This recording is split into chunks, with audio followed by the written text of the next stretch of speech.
Poducer. You got a good radio voice, dude. Thanks, bro. I appreciate got a really that. deep, nice voice. You can get right up on the mic. You get all sexy on this thing.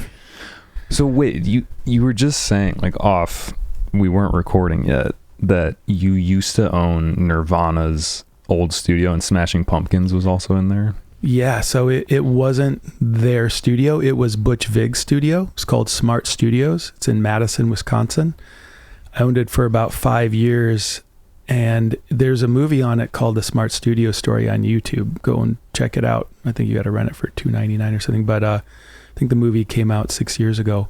But yeah, I own that studio. It's Butch Vig was one of the greatest rock and roll producers of all times. He produced parts of Bleach, parts of Nevermind. A lot of that stuff was recorded in the studio, and I think they also did some recording in Los Angeles. But Smashing Pumpkins' first 2 albums, stuff by the Nine Inch Nails, Green Day, Beck, U2, like huge rock and roll studio in Madison. Damn, dude, how did you even like acquire that? Like, it was just for sale, and you're like, dude.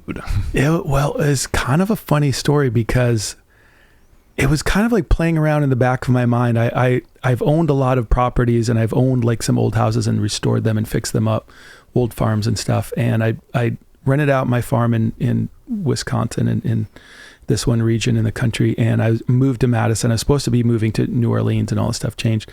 Got to Madison, and I just needed an apartment. So I found an apartment, started renting. In the back of my mind, I was like, man, I think the recording studio that Butch Vig had with Nirvana and all this stuff was in Madison. And for the first year and a half or 2 years I was in Madison, it just kind of was in the back of my mind. Finally, I was like driving down East Washington as the main street in Madison, and I was like, I think this studio is on this street. And I was kind of checking out, and just on my own instinct, there was this brick building, this old derelict brick building. It just looks like a crack house, and like no windows, just nasty old brick building. I was like, I think that's it. I think that could be it. And I did some research, and sure enough, it was it.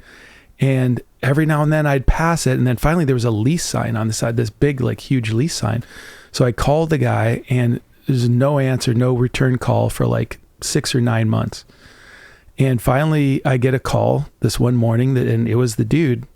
And he was like, hey, I'm the guy with, this building. I was like, hey, was this Smart Studios? He's like, yeah, it's still intact. The studio's still there, and blah, blah, blah. And I was like, cool. And I was like, would you rent it out? And he was like, yeah, I'd rent it out. And it was like really expensive. It's like $5,000 a month. And I was like, oh, shoot, I can't afford that. But I had a little bit of money from these last properties I restored and sold. And I was like, well, would you sell it? He's like, oh yeah, I'm trying to sell it. And I was like, let's go. Let's do it. So here's where the story gets really interesting. And I'm not going to go too far into it because it'll take a long time. But so we made the deal. It was going to be a 5-year contract, and then I would have time to get a bank loan. So I was going to give him all my money as a down payment and just make him monthly payments. So we made the deal. The down payment was going to happen after I was going out west to do some shows. So at the time I had all of my money in cash, and I didn't trust leaving it in my apartment. So I brought it with me on this road trip, and I got stopped by the cops, and they thought it was like drug money or something, and they stole it. What? Yeah. They stole all this money from me. No, what the fuck? Yeah, dude, it was crazy. Like, absolutely. Like I said, the story goes really, really deep. And so I was there with the cops for like 6 hours or something. Like, they pulled my van apart. They thought for sure I was smuggling drugs and all this shit. And I was like, no, like, this is my money, blah, blah, blah. And so they kept it. And they made me sign a waiver that this is in Wyoming. They made me sign this waiver giving up my rights to this money that they took from me. And I kept asking them. I was like, well, if I don't sign this waiver, can I just go? Can I just like drive out of here? Like, I didn't do anything wrong. You stopped me for whatever reason, I wasn't speeding, blah, blah, blah. And so they wouldn't answer me. They kept pushing to sign this document. This document. Yeah, it was like a waiver. And so so I signed it. I was like, okay, fine, I'll sign it. And I left. They had all of my money. I immediately started to research about this. Now I'm starting to get in the story. Took me 9 months and I got it back. Oh, The Institute for Justice represented me. It was a story on Vox.com. It was on CNN. It was like this huge story. So the senator of Wyoming ended up coming to this hearing 9 months later, because they tried to keep it. And they tried to say, okay, we closed the case. You didn't show up at court, blah, blah, blah. And they didn't realize I had representation from the Institute of Justice. And so they were trying to do something illegal by just saying, since I didn't show up to the hearing, I forfeit the money. And so we had been in contact like 12 times through mail and email and everything else. We were like, hey, you never told us about the hearing, blah, blah, blah. We want to speak to the judge and reopen the case. We went out there. They tried to like cancel it because the news dropped on Vox.com. They had a film crew come out and like shoot the whole story of me and what happened. Oh, yeah. Hell yeah. The owner of the studio still agreed to do it and wait for this case to get over, luckily. But the Institute of Justice really liked that I was buying this famous studio. Dude, shout out the Institute of Justice. Oh, damn. Hella. Like, unbelievable thanks to the Institute for Justice and Dan, who was the lawyer that believed in me and came out to vet me. Crazy. And yeah, absolutely insane. So we got the money, we got it back, I bought the studio and everything went through. Nice. Yeah. Damn. So damn, we're starting out hot here. So yeah, the story gets, let me just add one little thing. So that the senator called me, he showed up to the hearing that we had. He called me in the morning while we were out there and he's like, would you like me to come to this hearing? I was like, sure. He's like, I'm 2 hours away. I'll make it. So he made it. He apologized to me. He's like, hey, I've been trying to change this law forever. It's called civil forfeiture. And police are allowed to take whatever they want and say it could be related to whatever and keep it. They don't have to claim it to the government. The cops know, like bad cops they use know. that. There's schools that they go to that are expensive to get trained in how to do it properly so that they can keep all this stuff. And they don't have to report it to the government. They buy boats. They buy vacation packages. It's a thing. They make $256 million a year on it. Whoa. So the senator finally, after my case, got the law changed. Why they had been changing the laws in all of America, except for a few states. Wyoming was one of the few. And the senator called me months later, and he's like, "Hey, Phil, I want to let you know, we finally got the law changed in Wyoming, and we're calling it the Phil bill." What? True story. Dude, that's fucking sick. Crazy. Yeah. What? Yeah. And the unfortunate thing is my face is on the internet now with like everyone's going to go look up Vox.com and see the article and everything. And it's a little bit embarrassing, but hey, represent, we got the money back and hopefully it doesn't happen to anybody else. Fuck yeah, man. Damn. So, okay. Crazy. Wow. You got the studio, and how's the studio? Is it like a really cool spot? Does it still have all the magic? So I did sell it 2 years ago.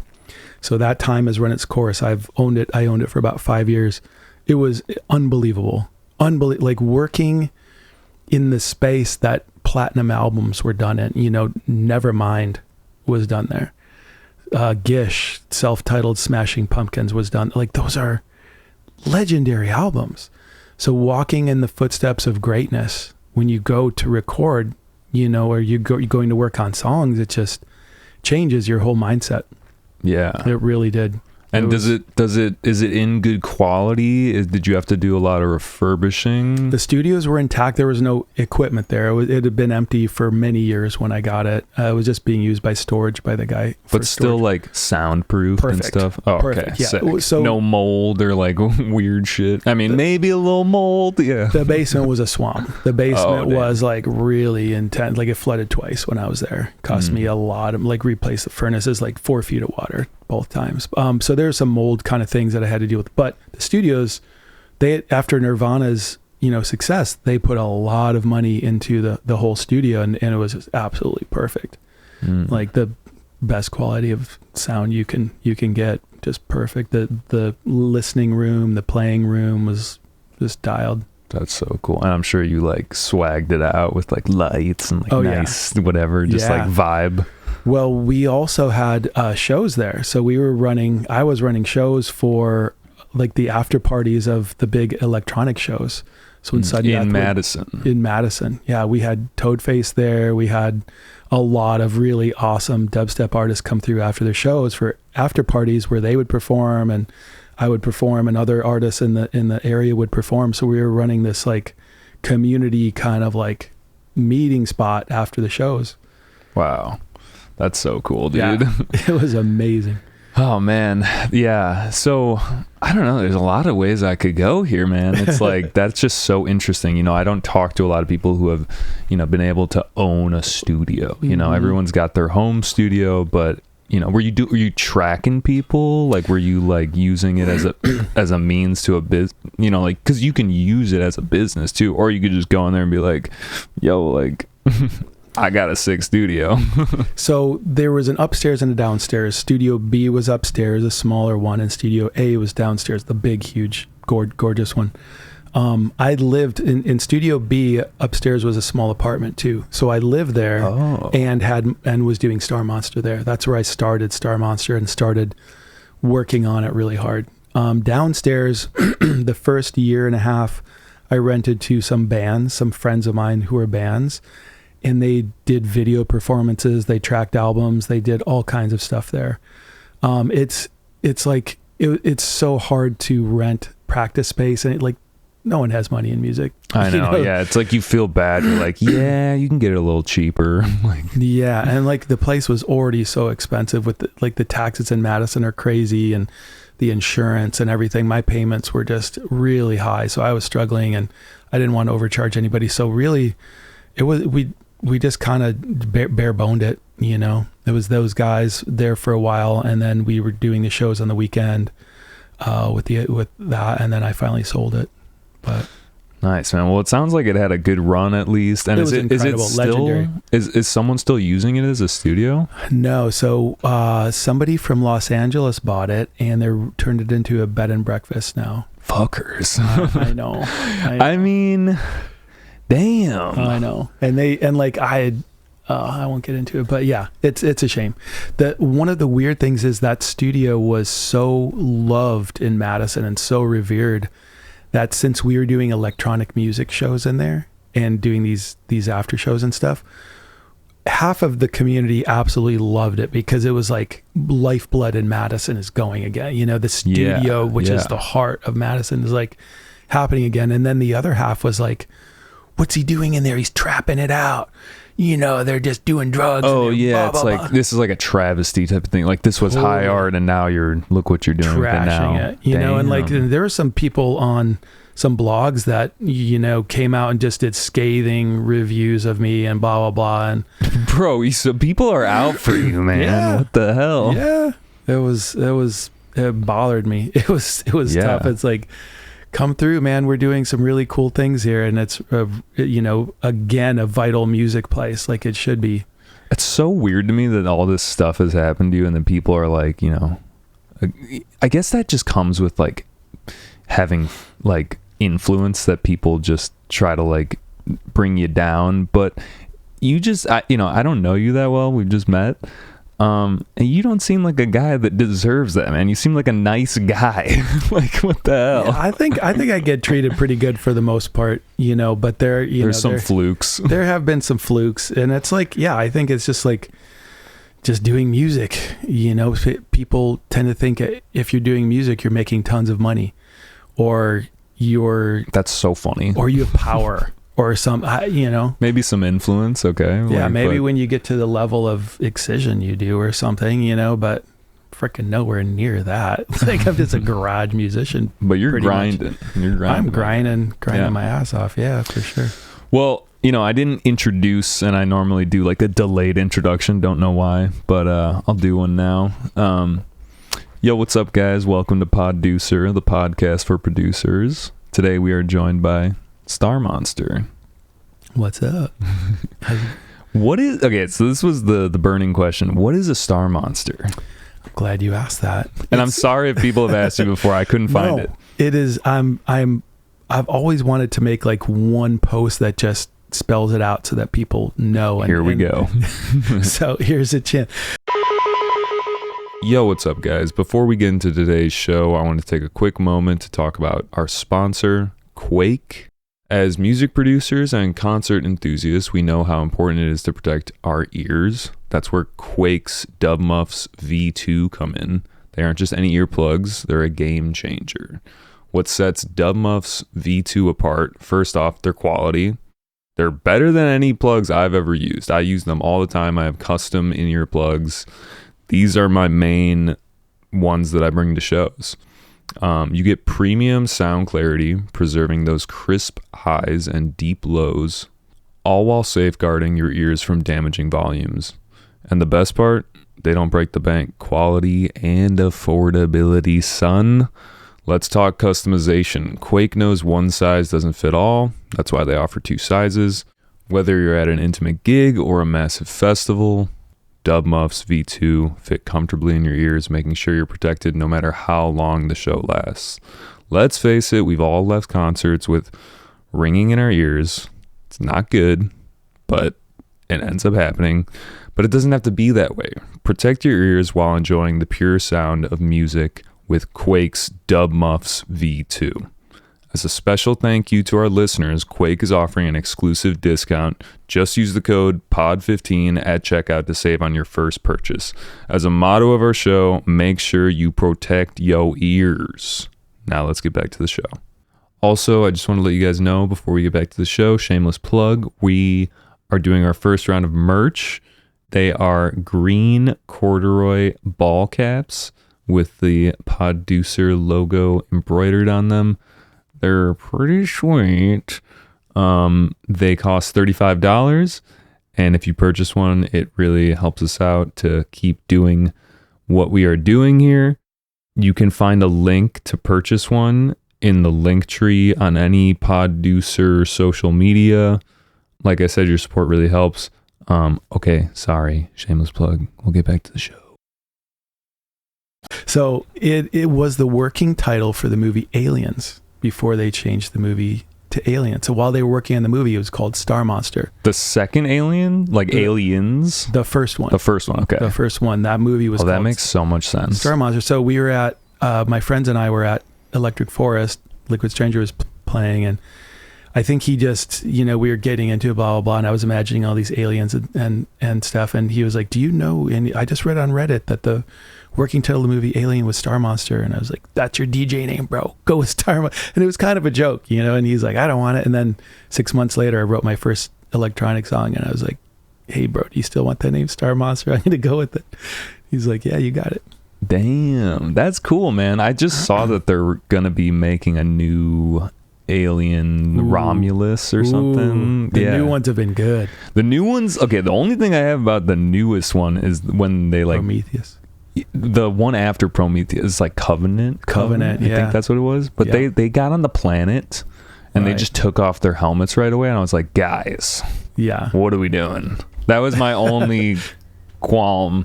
But they look visually so cool. Yeah. I've been impressed with the new ones. I've been like, damn, okay. I feel like the third one was the bad one. Third one was kind of cheesy. Like you saw the formula of like the same sort of characters in the movie being played out, even in a more character. I don't know how to explain it, but. So are you a big Alien fan? Are you a big sci-fi guy? I really do love sci-fi. I can't say like I'm a huge, like there are people that are freaking fans and they know everything. I'm not like that, but I do really love sci-fi. I did, do a minor in film in art school, and I'm obsessed with film. So there's other kinds of films that I'm a little bit more obsessed with, but I love sci-fi. I really do. Is Ridley Scott like up there with the directors? Like, obviously just because the Aliens thing. I love him. I mean, I think he's amazing. I think he's really good, but there's other guys I like more. I like modern guys like Ari Aster a lot, and older guys I like, the classics, like Akira Kurosawa and all those guys. Nice. Okay. Well, I'm glad that we got to cover Star Monster and the reasoning. Yeah, and it's like the name to me has always been kind of a fun funny name, Star Monster. Yeah. But, I've never been I don't make music like that, like head banging, tear out dubstep. But so to me, it was kind of a fun name. But yeah, Space Wizard is kind of a fun name. Yeah, and it's like also, your visuals are very cohesive project to project. I actually wanted to ask you about that because it is cohesive. Do you work with an artist on that? As me. As you? Okay, As so me. wait, Yeah. we'll get into that. I have some questions on that. Yeah, I love to talk about that. But yeah, it's very like, fun. The art is very fun. It's not like sinister looking and like raunchy looking, but the music there's some raunch, but yeah, it's not like tear out either. Yeah. So yeah, I don't know. I mean, I just think it's cool when artists string together their project and there is this cohesive imagery to it. I think you do that well. Yeah. Awesome. That's good to hear. Yeah. People have liked the artwork, and that always means a lot to me, because I really do feel like it's half of the package, like even if the visual component is only a cover that's there.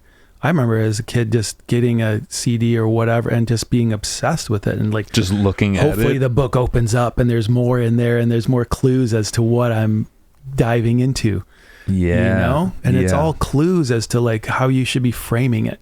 Mm-hmm. And yeah, I've always thought that like the art should reflect kind of like the auditory imagery of it, like the colors of it should make sense with the colors of the sound. I don't know. I mean, yeah, I don't know. So you did say, I mean, this was one of my questions. You said that it's 50% for you, and I'm assuming that means 50% of your creative output is half of it's music, half of it is doing the art. And I kind of just wanted to unpack that and also talk about, how did you get into doing graphic art? We, as artists, people wear a lot of hats. You have to do a lot of things. Yeah. But it's crazy. But I mean, I think you're really effective at it. Some people, it's like they get something and it looks okay, but yours look polished. Cool. That's good to hear. Cause honestly, after it leaves my brain and goes into reality, I don't know anymore. Like I've spent so much time pickling it and thinking about it and changing it. I just hope it works. I don't know what other people are feeling but that's great to hear. Yeah. So I wish I spent 50% of my time on the art as I do the music, but unfortunately for me, the music takes so freaking long to complete songs that it's probably the actual time spent is like 95% of the music and 5% of the art. But went to art school, went to a really good art school in Nova Scotia. I was really poor growing up, and I happened to be really good at art and won a full scholarship. Dude. Yeah. Critical strike right there. Yeah. And it was like just portfolio based, you turn in a portfolio, and I could draw really well at a young age, so I just kind of had that. So for me, that was my cutting of my teeth, it was like really being able to dive in and out of any style I wanted to somehow. What was the portfolio mainly at that time to get into the Nova Scotia? It was some life drawings. You had to have a life drawing portfolio. So maybe I think it was about 15 to 20 life drawings, which is a model that you're looking at and drawing, usually a nude model, some portrait, some body, and then some design type work, some painting type work. If you're really good at sculpture, maybe you're going more towards sculpture and you're showing some sculptures you've made. So trying to show your like creative side, and then your draftsmanship, your hand, how good of a drawer you are. So it was this kind of portfolio of maybe 12 major pieces, and then your drawings. Gotcha. And this is a naive question. I've definitely heard Nova Scotia, but where is that? Canada. Okay. So it's like a peninsula in Canada over Maine. Okay. In the Atlantic. Really nice. Beautiful little spot. Yeah, it's a world port too. Halifax is a world port. So these big super freighters are pulling in with those little like back of semis that are stacked thousands on the things, and and we would like sneak up on those things too, which is pretty cool. Yeah. Yeah, some crazy crazy fun adventures. Like the ones with like the big crates where they're like, like the back of the shipping containers. Exactly. Yeah, and just like thousands of them stacked up in like huge freighters. Dude, you're on the boat and then they're like leaving and you're just like, no.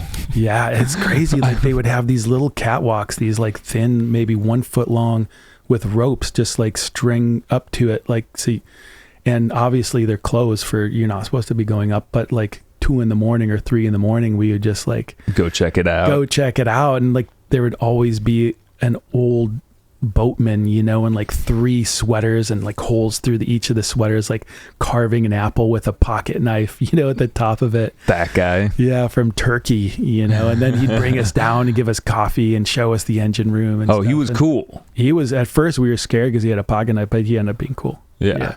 Interesting. So, okay, you find yourself there. This is the origin story of the podcast. You find yourself there. What's kind of next? So find myself in art school. Yeah. So I majored in painting, minored in film, got a job in the NFL doing film for the Cleveland Browns. Tight. Yeah. And then worked in Europe for NFL Europe doing the same thing. I ran the film department over there, worked there. What does NFL Europe look like? Because I'm curious. Now I'm like, shouldn't it be rugby or something? Yeah. So the NFL started kind of like a minor leagues over there with 6 teams. I worked for the team in Amsterdam, and they basically did it to spread the brand to Europe because Europe doesn't care about American football, and they make a lot of money from the merchandise. They make a lot of money from the jerseys. So they're like, they want to spread that market. And like this year, they think they're going to have a game in Brazil. Every year they've been having a game in London. But in these days, they had a full league. They had a 6-team league. We played each team twice, I think. And yeah, that's pretty cool. I didn't even realize that existed, but to get like a Netherlands or Amsterdam jersey, NFL jersey, that Amsterdam sounds like Admirals. That sounds like a deep cut. Yeah. Like people I've never heard of that. I'm not a huge sports guy, football's not my thing necessarily either, but I feel like for the collectors that's a good jersey. Yeah, the jerseys were cool. The London Monarchs, the Scotland. Oh, what was the Scotland team called? Rhine Fire, Dusseldorf, Galaxy. I think I'm getting all those names right. Yeah. Anyways, yeah. So you lived in Amsterdam also. Yeah, I got to live there for 4 years.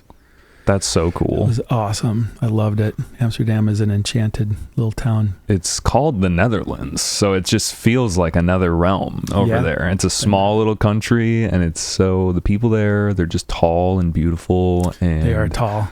Yeah. And just like... I'd be in bars, and I would just be like... guys, hey. Yeah. That's cool. What's like... I don't know. Just to stick on this for a second. Yeah. If you go to Amsterdam... and you're giving someone travel advice who's going to go there, where do you got to go? Like, is it the red light district? Is it? Well, yeah. I mean, you check it out. Yeah. You got to see that. It's fascinating. Central Station and that whole area, and the Jordaan. The Jordaan is the west side. So Amsterdam is like a thumbprint of rings. So the center is in the middle, and then there's rings going out, and each one is a canal. Like Venice. So there's little bridges, everything's cobblestone, those old, beautiful, skinny buildings that kind of lean. And the Jordaan is one of the old traditional areas that's left on the west side. And in the bars there, they still sing these old songs and stuff every night. It's pretty cool. That's so cool. I was fortunate enough to go to Amsterdam, and I was just so high the whole time. Yeah. And I mean, it was great. Like people are biking around. Everyone bikes there. It's the best. Like I biked the whole time. It was really cool. Yeah, it's so cool. Old people on bikes. Yeah, everyone's biking. It's great. That's how you stay in shape, Yeah, totally. But I mean, so are you making music over there? When does the music start? Yeah, so okay. Also, I'll just preface this. I know you were in a band, a couple bands, I think. Yeah. So. Maybe break it down. Okay. Yeah, there's a lot there. There's a lot, So when I was really young, in elementary school, I was really into creating like movies and creating, and this stuff you'd draw on a piece of notebook paper and make the movie title, blah, blah, blah. So I had this band that I made up and these songs and these albums and stuff. And finally an uncle gave me this 4-track tape machine, super old school. And he didn't know it was a 4-track, but it had 4 tracks and you can record on each of those 4 tracks, although it was made to play stereo albums at that time, like Pink Floyd, Dark Side of the Wall, Dark Side of the Moon. Sorry, you could buy on the Wall, Dark Side of the Moon. Yeah, just combine them all in one. Dark Side of the Wall is kind of cool. Why didn't they do that? Make like a remix album where it's like the song. I don't know, something. There's something there. There's something there. Pink Floyd, Dark Side of the Wall. Anyways, you could buy a tape reel of that album at those times. Anyway, so he gave us this 4-track, and I figured out how to record on these 4 tracks. So in our basement, I think I had the Casio SK1, the little like sampling keyboard, that first tiny little one. And my brother had a drum machine. He had a bass. I had a guitar. And we just started laying down like songs, track by track. And that was really the start of it. We were called Gray Radio, had a logo, and we're just into it, but it was just kid stuff. It was like ridiculous kid stuff. But it just kept growing within me. Like I kept really, really wanting to do it more than art. Art came so easy to me. Music didn't. Music was harder to get it good. If you're not very good at music, it sounds bad. It just sounds like you laugh because it sounds bad.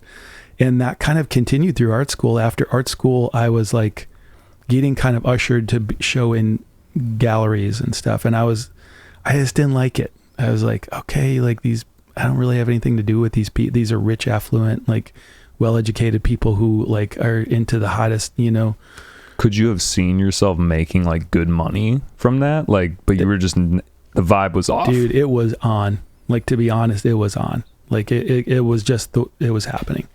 Really? And, yeah, it was happening. And I just shut it down. I was like, I just don't really want to do this. I don't really want the wine and cheese parties. I don't want to be surrounded by pretentious people in suits and like I didn't feel right. And the biggest thing for me is I didn't feel like my art was going to reach people. I felt like it was only going to reach the super in the know people, artsy folks. And at that time I really had lofty ideas about my art and where I wanted it to go. I really wanted to change the world. I wanted to affect people. And I saw music affecting rich, poor, young, and old. It's just instant poetry. It comes into you. But I sucked at it. I wasn't very good. But I kept getting more and more into it. And then I met in Nova Scotia, there was one student, Jeff Kearns, who became my best friend. And he was from Minneapolis and was just obsessed with music and had ties to like the whole scene there, which was just huge at that time. And so I ended up moving to Minneapolis after that and got really into live bands and still sucked, but got better and better over time. And then finally started to create my own bands. Yeah. Just to stick on this for one sec, because I know that there's another band, and there was something that I read, I was like, what? So we'll get into that. But it feels like for what you're saying kind of is that art, at least in the visual art, it came easy to you. But music, there was this thing that was like intangible about it. It was harder, and maybe you like the challenge of it? I think I did like the challenge of it, but I just liked the result of it. I like that when you made it really well, what it did to people. I can make a beautiful painting. It could be realistic and blah, blah, blah, and like be impressive to some people, but it doesn't do much. It sits on the wall and you're like, wow, that's a beautiful painting. But when you hear a really good song, you want to hear it all the time. It just comes into your heart. You feel good. You feel warm. You feel sad if it's a sad song. It helps you, it helps. It reaches. It does something to your brain in a different way, because it's like on a timeline. It literally, not to sound corny, but it takes you on a journey. And I've also found that music is the most potent in that sense, that it really can take you out. I mean, a good movie, I think that, I agree with that. Like movies and music. because I think the two things that they share is the timeline aspect, that you push play on it and then it runs its course, whereas a painting is just something that is a constant. Like, yes, there's a story in it, you know, of course, but it's not the same medium. And I think there's something special about that medium. I agree. And I know there's going to be art people out there that just consider me just going to tear me apart and consider me an idiot.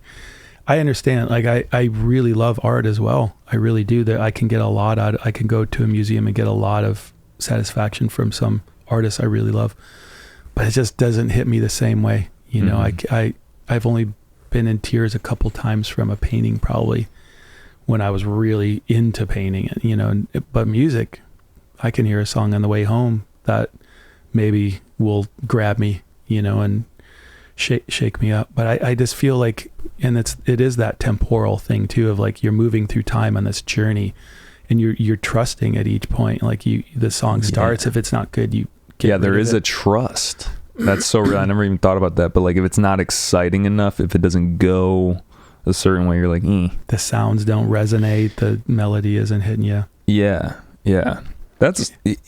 I'm glad we're on the same page about this. I wanted to go back to the band thing just because I read that you, from actually EDM Identity, shout out, you guys did a nice little interview. The Dirt Bros. Does that make sense in the next step chronologically? Definitely. Yeah. So the Dirt Bros, and it's still going. Like, that band is not done. That band has been everything to me. Like, ended up going back to my roots, and really getting into this early form of the blues, which is called fife and drum music. There's a couple artists that extrapolated it to guitar, R.L. Burnside and Mississippi Fred McDowell. And I got into my dad's music collection at a young age, his blues collection, just fell in love with that. I didn't really like the 12-bar blues. I didn't really like the predictable blues, but I liked this African tradition. Ended up learning more about it and figuring out that it was what started hip hop and rap. It's like, it's the beginning of that funky stuff. And it's African music. I could go way more into detail, but I'll just kind of stop there. But so I ended up having other bands, I was really obsessed with Zeppelin and the Beatles and blah, blah, blah. And like, when I say obsessed, like 10 years, like just crazy, like learning everything about it, having some of the gear, blah, blah, blah. And then finally, everything just kind of came into one thing with the Dirt Bros. And I just started writing all these songs with a friend of mine who played a 1920 circus bass drum with a mallet on the side of the drum. Like a dum, like one of those, like a timpani, but like you hold it. And exactly. Interesting. Yeah. I was playing like out of old antique amplifiers. I was learning how to turn an antique radio into an amplifier, and that's so cool. Yeah, super weird old like 1950s guitars, and just that tuning sound. I always like wanted to find a good way to emulate that, like that sound. But I feel like the best way, you just get a radio, old radio. Yeah. So I was just obsessed with sound and that old kind of old school way of doing things, and started just doing little tours on our own, you know, just going around the country and playing in New Orleans and playing in Brooklyn and playing here and there, and did that for many, many years, and didn't give a crap about marketing ourselves, didn't give a crap about anything. And eventually, so predating the Dirt Bros, we were, for a short time, the band had this other name and turning into Dirt Bros, but I'd sent some stuff to this album, this label called Fat Possum, down south. They were doing the Black Keys. They had worked with R.L. Burnside and a bunch of, like, one of my favorite independent labels, and they really liked it and they wanted to sign us. And so we ended up started working with the Black Keys manager at the time. And I mean, that's crazy. Yeah. There's a lot of things you're saying that are crazy. Yeah. And like this music I recorded in my barn, like literally was not playing any big shows anywhere.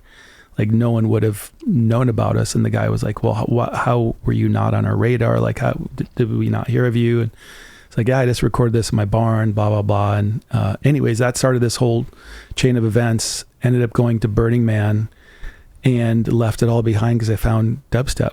So wait, here we are. did you go to Burning Man with the band, or that was a separate? So I didn't go with the band. So the band was just two people, me and the guy on the drum. Yeah. What's the guy's name? Can we shout him Adam. out? Adam. Shout out Adam. Adam Cook. What's up, Adam? So yeah, I went to Burning Man and I brought the bass drum. He wasn't going to go, but I brought my guitar and amp and stuff, and I ended up performing at all these little camps and stuff. And I would get somebody to play the drum, but I ended up discovering dubstep, which I didn't really know was a thing. This is 2010. And I just became in love with it, and kind of left all that behind pretty quickly.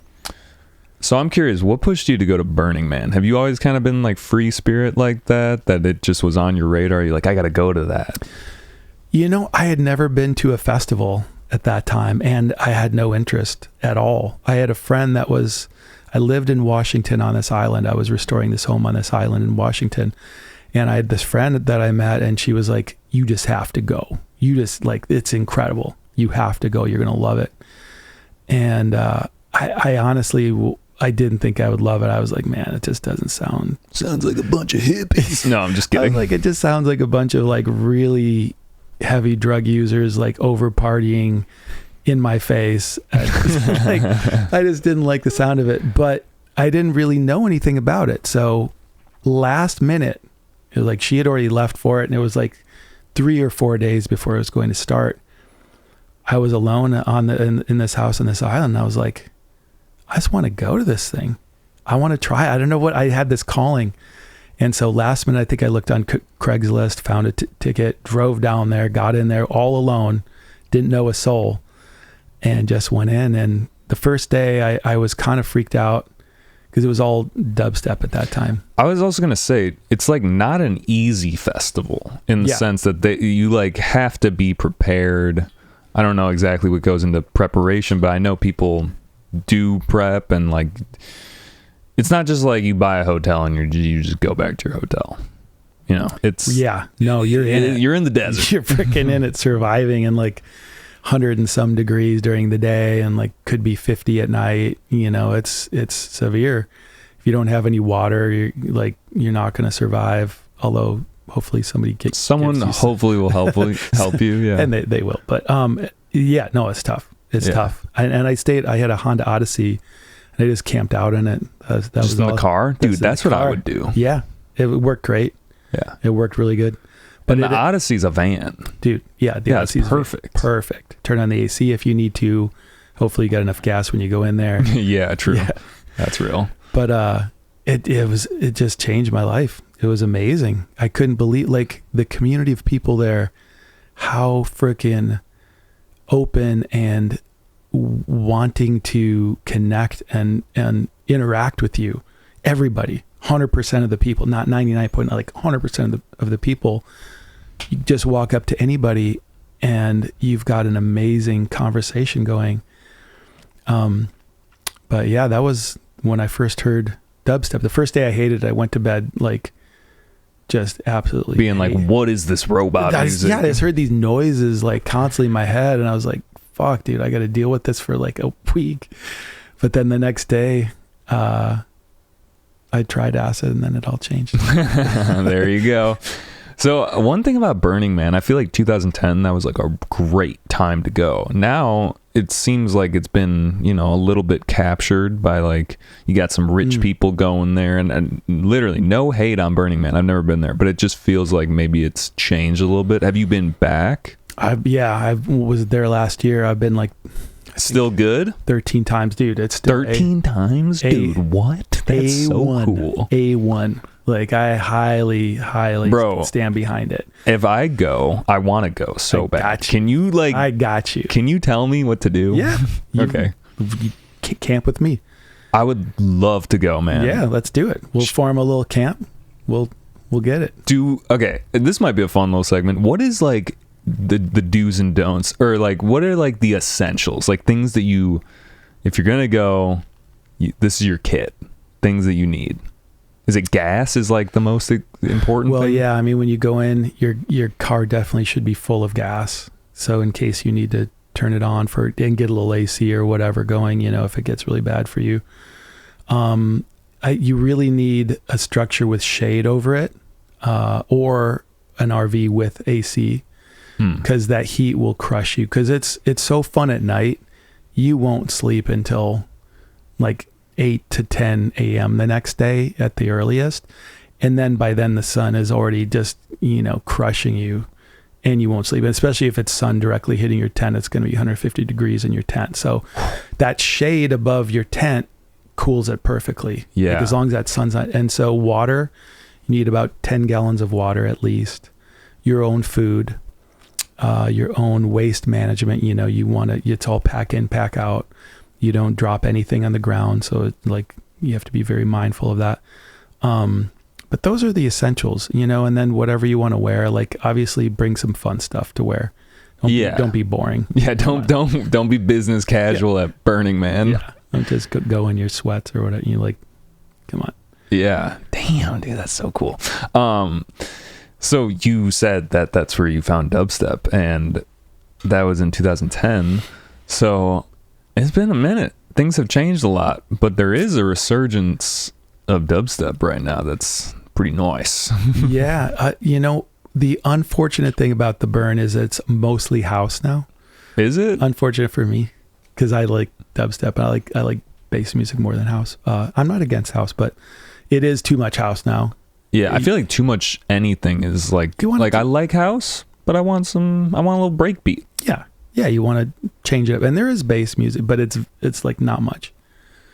But it is, hopefully it's going to come back more. It hasn't yet, but it Camp Q is the one. Camp Q is the big bass camp, and there's a few others, but Camp Q is the big one. Yeah, it's a big encampment. It's like a whole city. Yeah. It's crazy. Gnarly. Yeah, I think last year, I don't think they were honest about the amount of people there. I think it was reported to be 80,000 or something. Oh, because it was like the fiasco, right? Because there was like the mud or something. Well, the mud. Because of that, I think it's also they have permitted so many.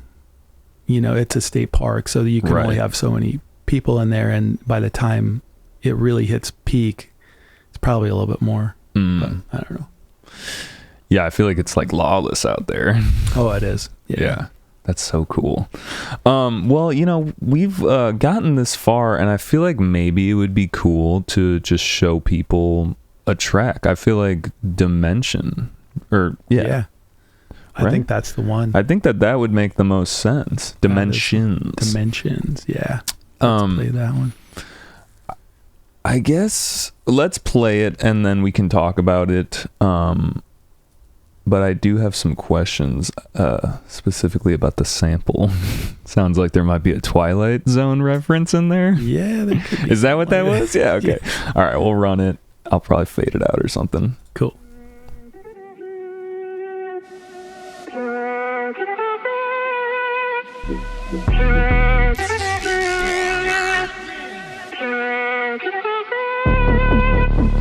There is a fifth dimension.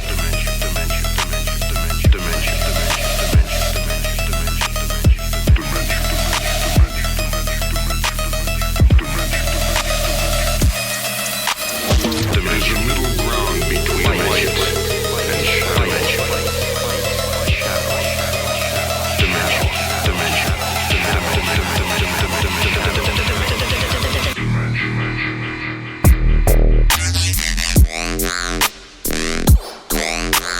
I love the space. Like, there's like enough negative space that like each different wub.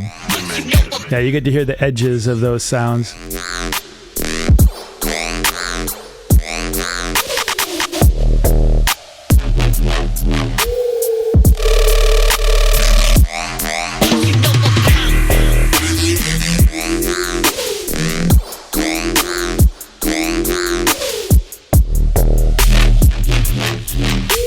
That shit's massive.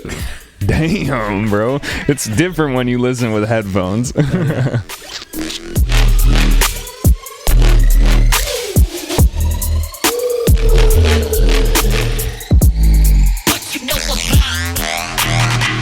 I got a couple questions. First of all, are you a Twilight Zone fan? Like, do you like the weird stuff? Hell yeah. Oh yeah, definitely. Yeah. Okay. Yeah. Psychedelic is what I've always loved. Gotcha. And yeah. Twilight Zone is as psychedelic as it gets. Hey, dude, it's weird. It's so good. I love it. Do you like Black Mirror? Because that's kind of like the modern day Twilight Zone. Yeah, for sure. Sometimes it gets too heady and techy that I'm like, oh God, is this going to happen? Like, it's going to happen. And a little bit worrisome. But okay, so this song, correct me if I'm wrong, this is off the 80 Day album, right? Yes. Like this. And can we talk about that? Where you were like, I'm going to make an album in 80 days. And every day you like make a video. How's that going? Is it still going? Yeah. Yeah. Did you upload today? I have to. You still have to. Okay. Yeah, I missed yesterday. Oh no. So what started that idea and how has that, impacted your workflow? Like, was this one of the first tracks you made? So I saw a number of artists doing it. Shout out to Barclay Crenshaw and some other artists that I saw doing it, and I was like, man, that's a hella good idea, because I'm up in here every day grinding out, and like the most interesting thing to really, in my mind, give to people on Instagram who are following me is like what I'm actually doing. It's like, today I'm writing a remix. Today I'm working on the mix down of this song. Today I'm, those things to me just seemed the most valuable. So I kind of saw those artists doing it. I was like, this is a great idea. And it also gives people a chance to like really know who I am and really follow along with the journey of what it is to make an album. I think the 80 days is a challenge, and it puts it in a pressure cooker too. It's like, okay, here we go. Let's see if you can do this, Mm-hmm. You can't dally, you can't overthink. And I think my thing has always been overthinking, like sometimes I work on songs too long, like the Game Over song. I worked on that song for 9 months, like almost exclusively on that song. It's just too much. It's just too much. So I'm trying to force myself. And my favorite way of creating is I like making like 4 or 5 songs a day. Like that's really what I'm best at. The thing that's hardest for me is like the mix down and making the finalizing and getting all that in there, and making sure the mix down is really clean. So this was a way for me to force myself to find a more efficient way of working. And also show people what I'm doing and the different offshoots of what making an album can be.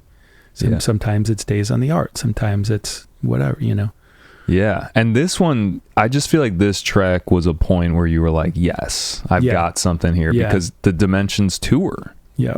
And that came from this idea, right? Yeah. It came from the artwork, the whole feeling I wanted, the feeling of, it's like each time you go to making a body of work, you have to check in with yourself and kind of say, okay, what is the most compelling thing in this form of expression to me at this point in my life?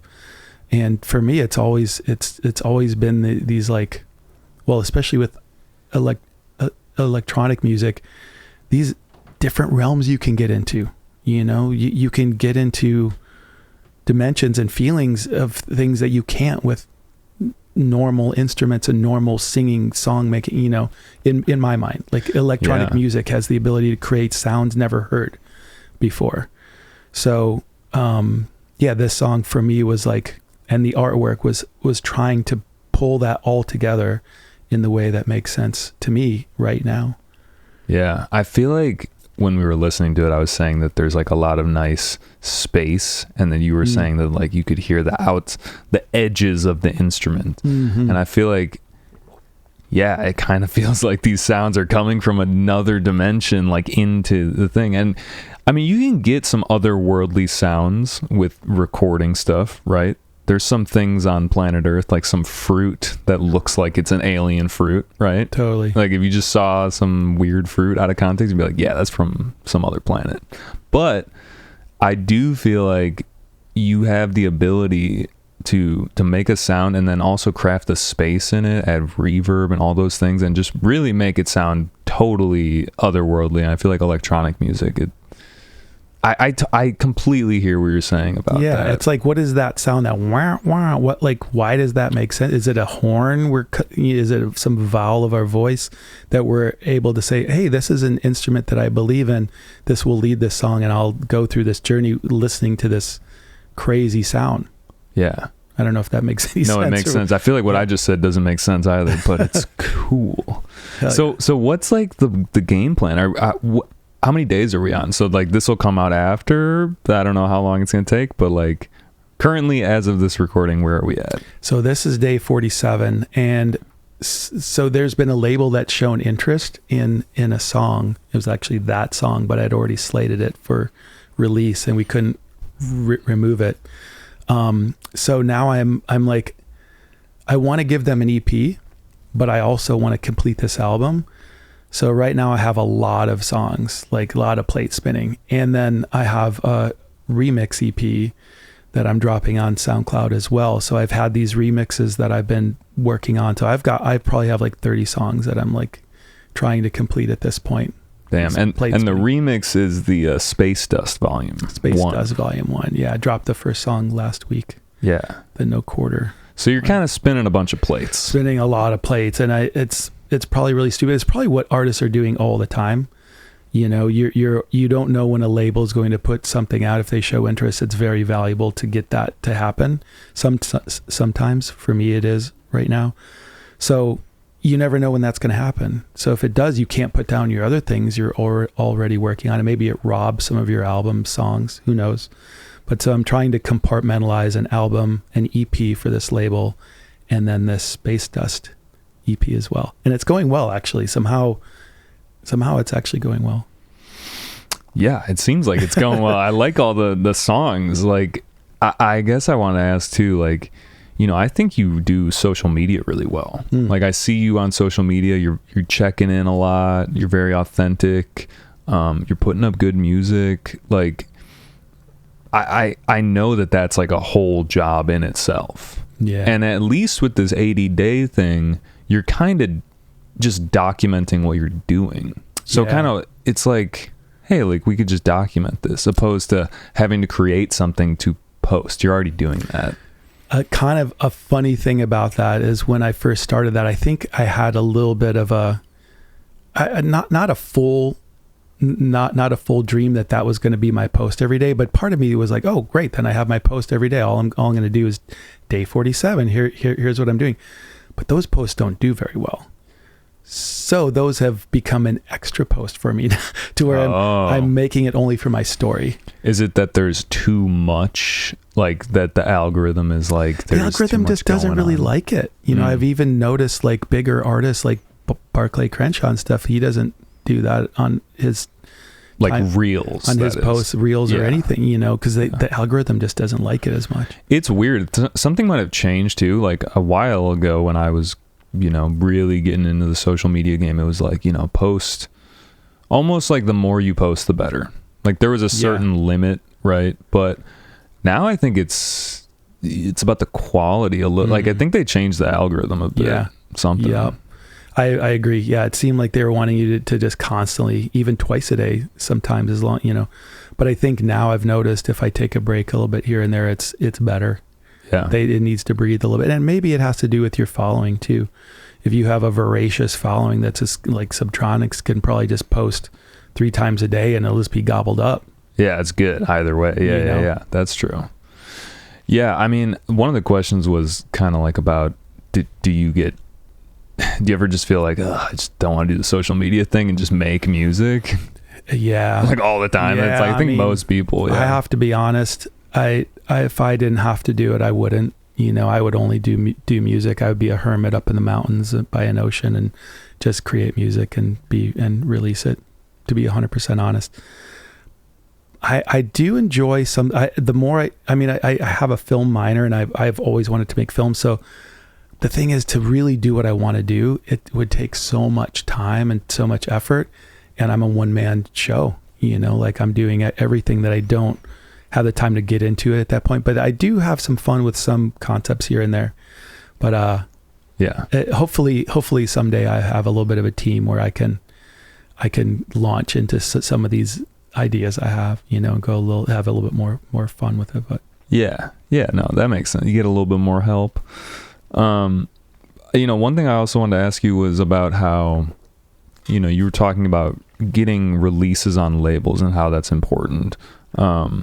You've released on a lot of really cool labels, SoundCloud collectives. I mean, just to name a few: Bass Rush, The Dub Rebellion, Headbang Society, Low Freak Records, Spicy Boy. I mean, these are like the guys in the game. And I'm curious kind of like how that stuff comes to be. Do you mainly focus on the music and then someone reaches out to you, or do you actively go seek and try to kind of sell to these places? Yeah, it's probably a little of both, but a little bit more reaching out, and just sending them a new tune. It's like if I have a tune that I think is going to be good for Spicy Boys, and I've gotten to know some of those guys through playing shows, now I have a little bit of a camaraderie and friendship, and I'll be like, hey, Miso, check this track out. I think it'd be good for your Spicy Boys label. It just seems to fit, so I'll reach out and send something like that. Just like kind of raising your hand like, hey, I got something, if it makes sense. Yeah, I feel like I always ask this question because I think people who are up and coming, it's valuable to them. But the more I ask it, the more I get the same answer, which is, there's a little bit of that camaraderie that goes a long way. Maybe you play a show and you meet someone and then you're like, oh, this guy's cool. And then you just have that connection that it's like person to person. Those are the connections that go so far. Yeah, for sure. I think it comes through your passion of what you're making too. Like there are only certain people making Spicy Boys type beats, and so you get to know those people, and the people who are really passionately doing it are probably doing it at a high level after a while where it just makes sense. It's like you're going to meet on the road, you're going to meet at a show, and you're probably going to get along because you're both obsessing about this certain sound design and you have shit to talk about. Yeah. It's a natural thing. I think that people, you got to get out there. You definitely got to get out there. Meet people in person. That's like the biggest. And I'm pretty shy with that too, to be honest. Like I'll be pretty quiet. I've met some people that I couldn't believe I was meeting. Like I met G Jones at one point and I just love him. And of course I just clam up, I'm just like, hi. Yeah, that's exactly what I did. I was just like, hey, you're really cool. Something lame and stupid, but yeah, it is important. And I see people who are great at it, who maybe, are getting a lot further because they're just really good at socializing. The social, yeah. They get it. They get how important it is how important a meeting like that can be. Yeah, for sure. What do we think of the whole like black and white aesthetic? And the reason I'm asking you this is because, you have an art background and it's just very like mind control-y, like black and white, stark contrast. And I remember there was this image that's like this black and white illusion that they were like, if you look at this image for so long, it literally changes your brain. And I'm like, what? But there is something powerful just about that like hypnotic, stark black and white thing. And with the dimensions, it's looking along those lines, kind of that G Jonesy. Not to say that you're doing G Jones stuff, but it's just he's like on that black and white aesthetic. Yeah. I love his aesthetic. He's crushing that. This wasn't really influenced by him, even though I really, really love his stuff. It's more what I feel the type of music that I do a big variety of music. It's probably not smart in having a music career because I'm kind of, you can't say he's old school dubstep or he's deep dub or he's experimental bass music or whatever. I kind of do an amalgamation of a lot of that stuff, but this music specifically was to me, it was black and white. It was like deep dub to me is black and white. I think Truth is doing a good job with Deep, Dark, and Dangerous. It's black and white. There's something about it that it just, you're not dealing with as many with as big of a palette or something. And it's a little bit of a, like how Peekaboo and Skrillex have been branding their new stuff. I think there's something kind of more what's the word, impactful, you know. It's a little bit more graphics, a little more stark, it's a little bit more dirty, gritty, and I think there's something about deep dub that has that feeling. And then the art style is kind of visionary art style. It's a style with that the eyes, with the eye and the swirl, you know. There's a lot of artists that are playing into that, and it's psychedelic. Yeah, visionary, meaning that this is like a different dimension, like you're going into a place, right, traveling through possibly psychedelics or something like 1960s psychedelic, those posters with that swirl, that was the start of it. Psychedelic music, and that's it. I'm doing an extension of that. So to me, it was the best representation of like what I'm bringing you into. The Butterscotch EP. So yeah, complete difference in art style there. Very colorful, very poppy colors. And I also saw that you sold that as an NFT. And that just seems like a cool thing to do. I don't know. How did that go for you? Yeah. So that artist, Pez Banana, amazing. Like, I absolutely love his stuff. We were developing this relationship where he created that art. I would art direct and kind of sketch out what I'm wanting, and then he would just flawlessly nail it in his style. So yeah, psychedelic, bringing in my character, and at that time more, you know, that music is a little bit more, how would you describe it? You know, it's a little higher energy. It's a little bit more wacky. It's a little bit more, you know. It's interesting that we're talking about the psychedelic stuff, because it's like you got the black and white mind control, like that kind of era of psychedelics, and then you have full spectrum color psychedelics, which is like, that also goes with it. Totally. And Dimensions Part 2 mix is going to come out, and that's going to be full spectrum. And I'll, like, as I'm branding it, you know, releasing that stuff, I'm going to be taking people on that journey, and why this is like full color, technicolor spectrum. And but yeah, I don't know if it's smart that I go back and forth like that or not. It's just, to me, like each album has a specific kind of feeling and theme, you know. Yeah, I don't know if I worry too much about it being like a smart play or not. Like, kind of depends on what you're trying to just get out of the whole career, I guess. I don't know. It's like, I guess from just talking to manager types and other people in the business, they're going to tell you, find the song that blew up for you and just pretty much use that sound, make more of that, use those sounds, use those structures, use the feeling of that, and that's how you become recognizable as an artist. Like, think about the Beastie Boys. They have one kind of thing that they did. I mean, they did kind of branch out and do some instrumental kind of, you know, stuff, but it's mainly one thing that they got really good at. And it is kind of the smartest way to make it. It's the way to do it. I'm not doing that. Like, I'm doing a big variety of music, and I just feel like it's more authentic. Like, I want to be making the kind of music I want to make. Yeah. If I'm in it and my heart is in it, then you can trust that I'm behind it, you know, and I think it comes through.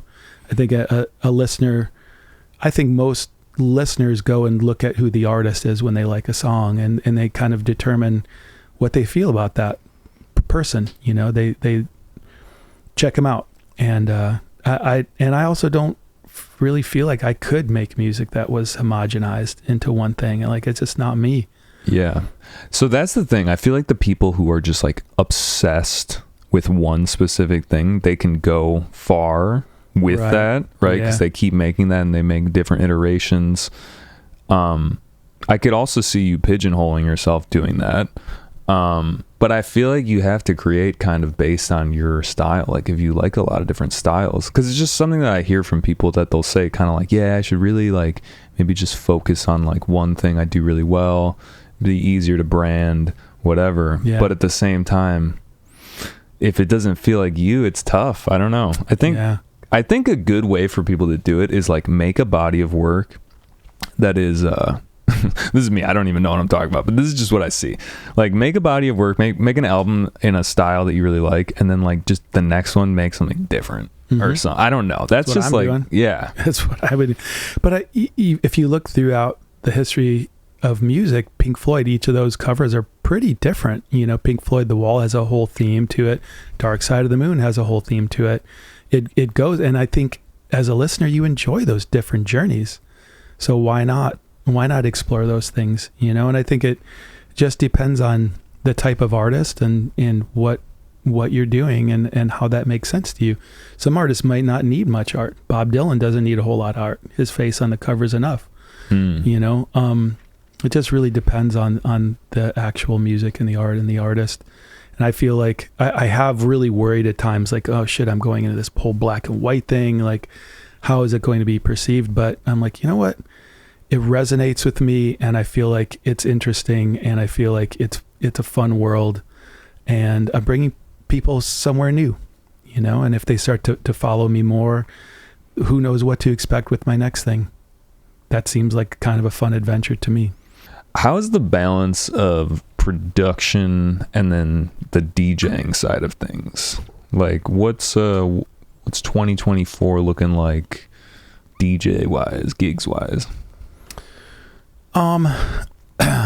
So the balance, I think it's more production this year. I have been doing quite a few shows this past Dimensions tour, but that's going to slow down a little bit here. I don't have a whole lot of festival bookings. I would like more. There's going to be some that I'm really stoked about. But I think I'm going to get a rhythm in the studio a little bit more. It's probably going to be about like 80% in the studio. And because it's hard too, when you go down the road, it breaks your flow. You know, you got to get back into it. It takes you 3 or 4 days or something to get back in that flow. So I'm kind of looking forward to that. Just, doing the production and stuff. Mm-hmm. Yeah, that's another thing. The thing that I think about with this podcast, if anything, it can highlight the similarities between artists to kind of give you like a mental map. And that's something people say a lot too, is that, you know, it kind of messes with my flow. It takes me days to kind of like get out of tour DJ mode. Yeah. It's a different mode. But it's funny, and this is maybe something that a lot of people are saying too, but the DJ mode is, what's the word? Insightful for the writing mode. You're in the dark if you're just writing constantly for months at a time. You need to get out and see what's working, and also see what's working in the big world of things. Not only your music, you know, and find out what's going on, because you get kind of out of touch with that a little bit. Things change, you know. But I think you need the kind of balance of it. Yeah. No, sorry. What were you saying? Well, when I come home from a string of shows, I got all these ideas. Oh, so, but it takes like a buffer time to kind of like get them out. Maybe. Right. Okay. Yeah.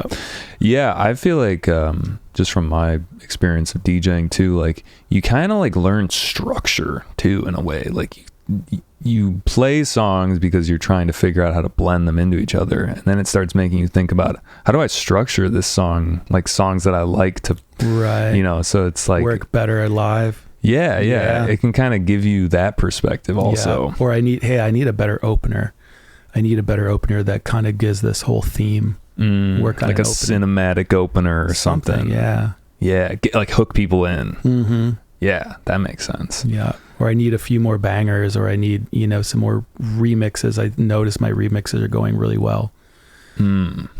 That's actually another thing I wanted to ask you about. You know, you got a lot of tracks. I haven't seen a lot of collabs, and I'm curious how you feel about collaborating with people. I love it. Yeah, I wish I could do it more. It's honestly, I would like to more. I just haven't had the chance. Yeah, it's and they take a long time to get done too. Like I have one with Super Future that we're pretty much done with, but I think we've sat on it for 3 years. Wow. But it takes like the coordination of like, hey, I'm ready to, let's just finalize it and go through, you know. So it's those kind of things, and then just somebody hit me up, ask me, you know, like I'm down. I'm way down. Sometimes I ask people and they're like, yeah, I'm down, and then it never happens. And then months later, they're like, oh, you should have just hit me back or whatever. And it's like, I don't want to bug the person. You know, I'm pretty like, I don't know. You're kind of like part of the chorus. You're like doing your own thing. And if someone was like, yeah, let's do it. Like you'd be like, oh, okay, cool. We can go this direction too. But totally. But otherwise you're kind of like doing your thing. Yeah. I mean, I feel like when you text somebody too, it's kind of a, you know, I don't know how to explain it, but I just don't like to overdo it, you know? Yeah. It could feel kind of like, let's do this because it'll be beneficial for both of us or something. Yeah. I just want it to like, be authentic. I want it to be a natural progression. Like, hey, we like each other's music. Let's work on something. We have a cool idea. Let's do it. You know? I also saw in this EDM identity thing that you were talking about doing a Star Monster show inspired by Midnight Gospel and Adventure Time, which are kind of similar. Yeah. I haven't finished Midnight Gospel, but I remember like it's a dope show, and then they canceled it or something, or they like stopped production on it, but I feel like people love it. Yeah, it's legendary in my opinion. Like I absolutely love it. Yeah, it's like a little darker than Adventure Time. Yeah, it's trippier. Yeah, it's more adult. Yeah. Yeah. Yeah. But yeah, I love those so much. Yeah, we have 15 minutes done of the cartoon. Really? Yeah. I think I'm going to need to GoFundMe though to like get the rest of it done, because it's expensive doing cartooning and I've run out of money for it. But it's cool. It's called the Star Monster Show right now. That's the initial name for it. And it's little Star Monster. He lives on a mirror galaxy to ours, on an Earth that's a mirror to ours. And then this evil lord comes down. All of the star monsters on their planet, the result of any action is always good. So no matter what they do, it's always good. They're always making music, and everything is fun and wonderful. This evil lord hates that, and he comes down, and they all scatter, and there's this kind of war. But my Star Monster, Jethro, gets sucked through this black hole, winds up on our Earth, and then starts getting into all this trouble. He has this policeman, Sergeant Pepperoni, hates him, and he's always trying. So there's all these characters, and it's just this kind of ridiculous, situation where he's eating a cop car and all this crazy stuff happens. Wow. So tell me, because it's like you got like, I know Major Lazer, they did the Major Lazer show, and that was actually cool, and it had like a lot of really cool music on it. And I'm kind of curious what like the lofty aspirations are for this show. Like, yeah, I mean, I'm super lofty on it. I wanted to have original music in it from myself, and kind of like more like Adventure Time, where it's just like quirky stuff and background stuff, and it's mainly the humor of the show and the theme of the show and the characters that take you through it.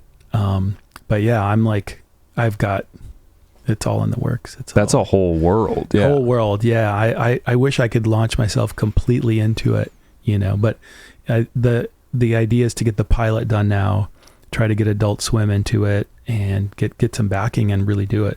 That would be so cool. I would love to watch that. I know. I'm so stoked. The characters are so fun. My daughter helped me make a lot of these characters. And amazing. Yeah. That's awesome. Are you working with a specific artist on this? I was working with one guy who's no longer doing it.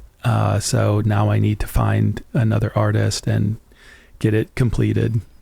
Do you think have you thought about how like the interplay between what you're doing with your music and touring, and how that could feed into the show and how they could feed off each other? Like, do the visuals from the show go into the visuals of I've already been using them for my show. Oh. Yeah. We're already showing them back there. So yeah, completely. Like the way Ganja White Night is doing it, even though that is totally not a what I'm going for, the way they're doing it is it works the same way. Like their live show has their Mr. Wobble, and things are happening, and like, why couldn't Star Monster be doing the same thing? And maybe new clips of the show could come out for certain shows in the future. And is the Mr. Wobble thing, they don't have like videos that are outside of like music videos, right? Or are there like little adventures of Mr. I think Wobble? it's just the music videos for them. Yeah.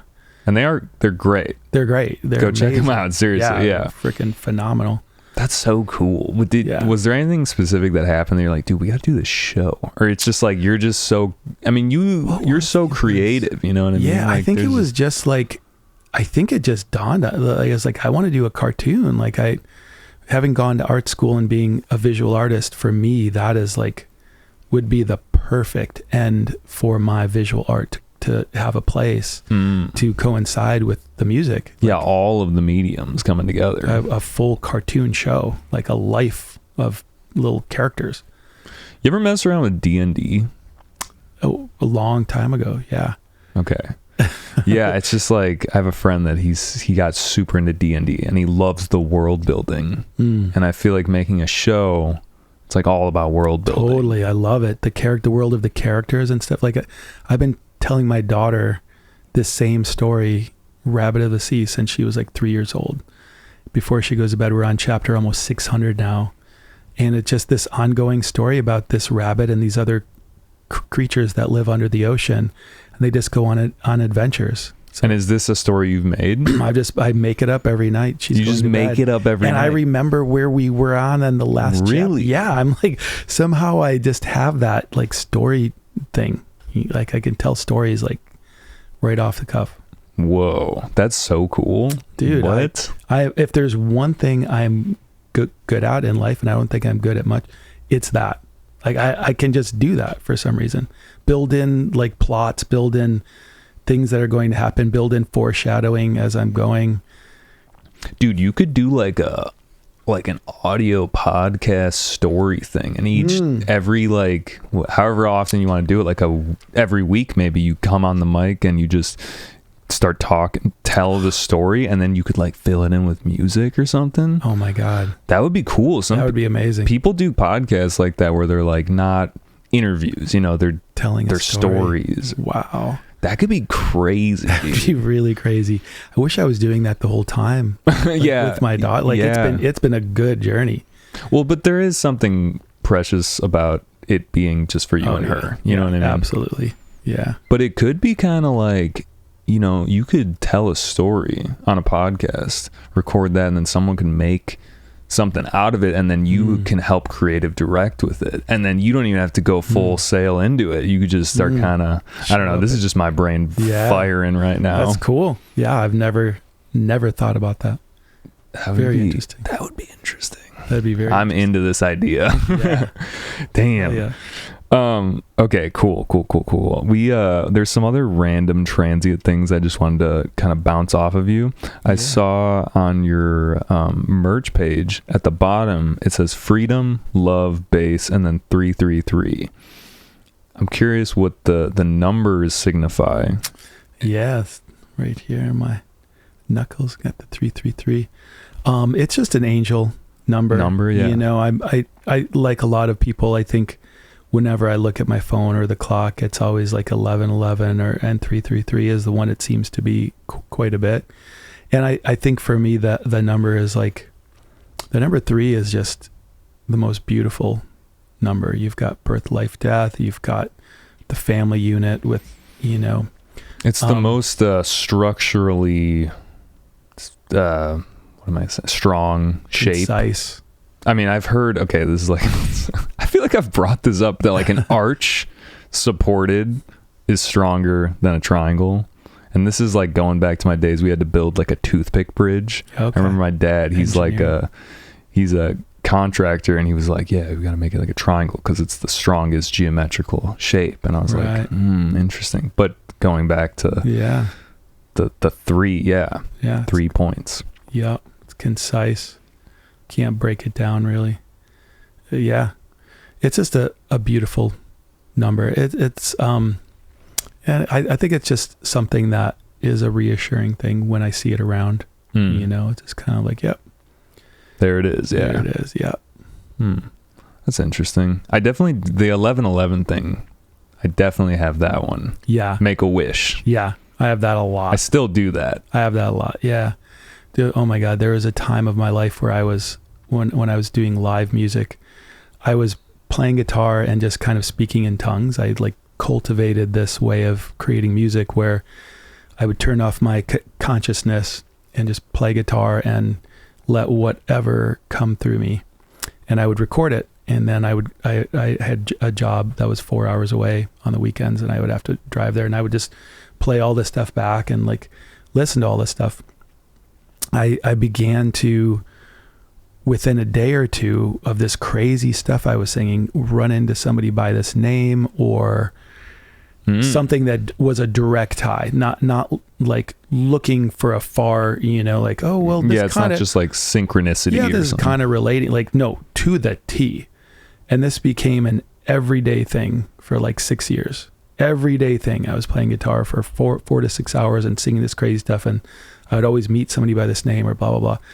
And at this time, I really began to, the clock really started to get crazy for me. It was always 1, 1, 1. It was always 3, 3, 3. It was always 1, 2, 3, 4. Like, it almost never anything but that. Do you ever does that ever worry you either? Or do you feel like you're in good hands? I feel like I'm in good hands. I mean, the only thing I could figure, because it wasn't telling me anything. To me, it was just like, you're on the right path. You're doing what you're supposed to be doing. You're on the right path. This is reassurance. Yeah. So 333 is that for me, going back to those times. It was just something that was a phenomena that was happening on its own. And it's like, I'm not a person, like, I've restored old 1800s houses. Almost all of them are old. I don't really believe in ghosts till I see it. I'm a very hard to, convince person, but this is just something that was just happening all the time. So that's interesting. Do you consider yourself like a spiritual person? For sure. Yeah. Okay. Somewhat psychic. Like, I think I have some psychic ability from my grandma too. And I don't really know much about it. I just know how it creeps up. I know how it shows itself. Why do you think from your grandma specifically? Well, she could read cards. She was always like talking to ghosts and recognizing ghosts and all this sort of stuff. And she was the person in my family that was most like me. She was from France, and she just had this quality about her and the way she did things. It's kind of where I got some of who I am, I think. And then I think it was running pretty strong in her. You got some of those genes. Yeah. Yeah. Interesting. This psychic stuff. And like I said, I don't know what it is. Yeah. I don't think you have to know. I think it's just part of you, Yeah. Also, something you were talking about when you're kind of like speaking in gibberish type of thing. Tongues, yeah. People, when people write like a melody or they're trying to figure out lyrics, like that's such a common thing that people do to just get something out there. And I think like a lot of artists recognize that, but other people would be like, what is this guy doing? Totally. To me, it doesn't even faze me. I'm just like, yeah, that's what people do to get a melody, get a, just whatever, let it out, whatever it is. Yeah. But yeah, just for people who might not know, gibberish can help. Yeah. Or tongues. That's how I wrote almost all my songs back in the day. I would just hit record and just let it come out. And even if it was crazy, I would just play it and write out what it sounded like. Yeah, and then you put in the words later. Right. Yeah. Put in the words. Like, it kind of sounds like I'm saying the seagulls fly down and grab a cherry. Yeah. And that's metaphorical. Talking about guitars too, this was something, I should have mentioned when we were going over the Dirt Bros, but collection of 300 guitars at one point. What was going on there? That's a lot of guitars. Yeah, dude. I was just, it was probably, I didn't have them all at once. Is this over the course of that time? That's how many I went through. But I was just obsessed. I was really obsessed at finding the sound that I wanted. And this feeling when I play on stage, your guitar is also like part of your entity, so it was just really important for me to find the right one. And I just kept trying them out and going through them, and wound up with 3 that I really fell in love with and played most of my shows with. One had belonged to Howlin Wolf. I'm convinced. super old, weird Supro that was a one-off. It wasn't in production because I owned probably most of the guitars I owned were National, Supro, Airline, which are all the same. And I probably had like 200 and some of those, and I knew every model. I knew every freaking year, you know, and this one was never in production. I saw a video of Howlin Wolf playing the same one. It plugged in the wrong place. It plugged in up here. This pick guard that they had for it. Anyways, that was stolen from me. Yeah, about 5 years ago. Oh my God. This is like people I want to fight for you. Thank you, dude. Yeah. I'll call you up. Hit me up. Yeah. Yo, I got it. I'm your hitman.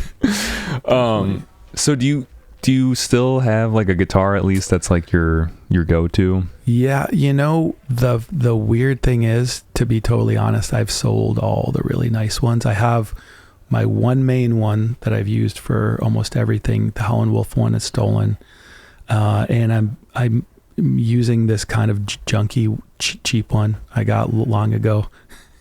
Gets the job done. I mean, it's weird. Like my mental state is that I put so much into guitar music for so long. I don't want to care now. I want to just use something that I don't care about. And do you still use the guitar to write music? Yeah. I'm in the process of writing all this like new lyric singing stuff. With guitar. It's going to be a different project. Can we talk about it? Or, yeah, if you want to. Yeah, I'm just curious. We could just maybe go into it just for a sec. Yeah, so I was doing the guitar thing with the Dirt Bros and stuff for a hell of a long time. Lot of touring, a lot of shows. Like I said, we never cared about promoting ourselves one bit. It was like we were making woodcut posters for our posters each show. And anyways, that ran its course. I got into what I'm doing now, and I love that. But I miss singing and playing guitar. I haven't picked up my guitar in 6 years. So finally, like 6 months ago, I was ready. I was like, okay, now I'm moving into a new project. I'm still going to be doing Star Monster, but I want a new project where these ideas I can do. And so I've been writing, I think I have about 6 songs now where guitar and singing are happening. And it's just very straightforward, like pop kind of music. But is it electric guitar or acoustic or a little of both? A little of both. Nice. Wow. And is this I don't know. I'm trying to think, like, I don't know. I mean, there's just so much like music coming out of you. It's great. It seems hard to compartmentalize. Yeah. It is. It's I have a vision. I have a vision for how I want it to flow here over the next years. Yeah. And I think it's going to happen like that. Nice, man. Well, I'm rooting for you, man. Send me music. I would love to hear it. Hell yeah, dude. Yeah. I will for sure. Let's wrap this baby up. I got 2 questions. People are going to be like, "Why didn't you ask this earlier?" But my normally I start the podcast with a fun question, which is just, what was your first concert that you attended? Elton John. Ooh, that's a good one. Mm-hmm. I mean, there's no wrong answers here, but that does seem like a good one. It was Elton John and then Steve Miller Band. Nice. Back in the day. Nice. Yeah. Where was the Elton John? Cleveland, Ohio. It was at this place called the Coliseum. I think I was like 5 years old, and I smelled my first pot smoke ever. Yeah, it was wafting in the crowd. It was wafting, and I was like, "What is that smell? What the hell is that?" A little contact high, maybe, because you're young, so maybe the particles affected you probably slightly more because you're sensitive. I don't know. I was excited, dude. I couldn't believe I was at a concert with all these people, and we were in the back nosebleeds, like way up high, But I was so excited by it. That's cool. Okay, so the second question, which is normally the wrap-up question, is what was the most impactful concert that you've been to? Like something where you went to and you were like, damn, I need to change my game. The R.L. Burnside. I like how you just concert. Had one. Yeah. The first time I saw R.L. Burnside is when I really started creating that whole Dirt Bros style, the whole blues style I was doing. I had loved him for a long time, but then seeing him live, It was just like, it felt like, you know, those biplanes, those old like 2-layer planes from when the first, it felt like one of those, like for the first time lifting off the ground. Like every song felt like the intro would kind of start and then this like old like plane could like lift off the ground. And it was just incredible. Like the buoyancy of that beat and that music was just like, got me. It's an interesting way to describe it because it's so specific. It's not just like the first flight. It's like that type of plane specifically, where it's like the odds are against it almost. Right. It's like, is this thing even meant to fly? You but know, then when does. You see them fly and you're kind of like, oh, that's weird. And some might have 3 wings. But like those first ones, you're just kind of like, man, that just doesn't seem like it's going to fly. And then it does. And you have this feeling of like, oh, it's really light and made out of balsa wood. You know what I'm saying? Yeah. It's kind of a weird feeling. Weirdly, that, now that I'm thinking about it, seems like it would fly. But when I look at like a jet, I'm like, that doesn't make sense either. Right. I mean, it does make heavy. sense. But How it's so heavy. Yeah. It's just so much propulsion that it's like, every time I fly, I'm amazed by it. It's like, who figured this out? Yeah. Jesus. The Wright brothers. And then it's pretty like smooth. Yeah. No, it's like, if I think about it too much when I'm on the plane, I'm like, this doesn't seem like it should work. Totally. And also we're going down. Like, yeah, for sure. Yeah, it's the most bizarre. I flew this a few days ago, and again, I was thinking, I was like, okay, is it because of how big it is that it can be so smooth? Like, we're going 700 miles an hour through choppy air. How is this freaking thing so smooth? They figured it out, man. It's wild. It is wild. What the fuck was it? I don't know, man. The first experiment, like, okay, let's try it. It's supposed the to first work. guy's like, oh shit, here we go. Strap him in. Yeah, dude. Well, we've gone over so much stuff. I'm like, no, I feel like I'm like jumping all over the place, and I'm sorry, guys, but there's just been so many interesting stories that you have, and I'm really thankful that you were able to just talk about some of those. We're going to Burning Man, bro. I would love to go to Burning Man. We got more. I like need to go. Me and my girlfriend were just like, you would be a blast to go with. I would love to go, dude. I got you. Okay, yeah, we'll talk about that because like I want to make that happen. I want to go one time in my life, you know? Yeah, because it's that festival. You have to. Everybody has to. Okay. I'm not like the best outdoorsy person, but it's like this just seems different. Yeah, I just got to spend the money on the RV with the AC. Okay. And then it's easier. My girlfriend's from Michigan, so she might be able to she knows better. Yeah, she's better than me. I'm like a city boy at this point. But let's run it, man. Let's do it. So before we go, I always like to ask, are there any shout outs to anyone you want to shout out, people that have been helpful in your career? And shout out Stephen Click, my agent. He set this up. Shout out Ethan, my other agent. He's wonderful. Shout out my daughter Elva. Shout out. Love of my life. Dude, I want to hear some of these stories. I'm like jealous that she just gets to hear them. I'm like, I want some. Yeah, they're a good thing to fall asleep to for sure. Yeah. Dude, you could do like lullaby music. Ooh. Down. We got to workshop this podcast idea. Let's go. I'm in podcast brain. Okay. And where can people find you? On the internet, that is. Starmonster.org is the website. Star Monster's on pretty much everything, Instagram and TikTok and Spotify, SoundCloud, iTunes, Bandcamp, you know, all the places. The works. Yeah. Cool, man. Well, dude, thank you again for coming through. Thank you so much. I know you had some traffic, but I think no, it's all good. Yeah. I'm like stressed about someone else's traffic. I'm like, no, I get it. We're going to go get some dank food now. Thank you for listening. If you've made it this far, we appreciate you. And we'll catch you next time. Love you, Starfleet. Peace.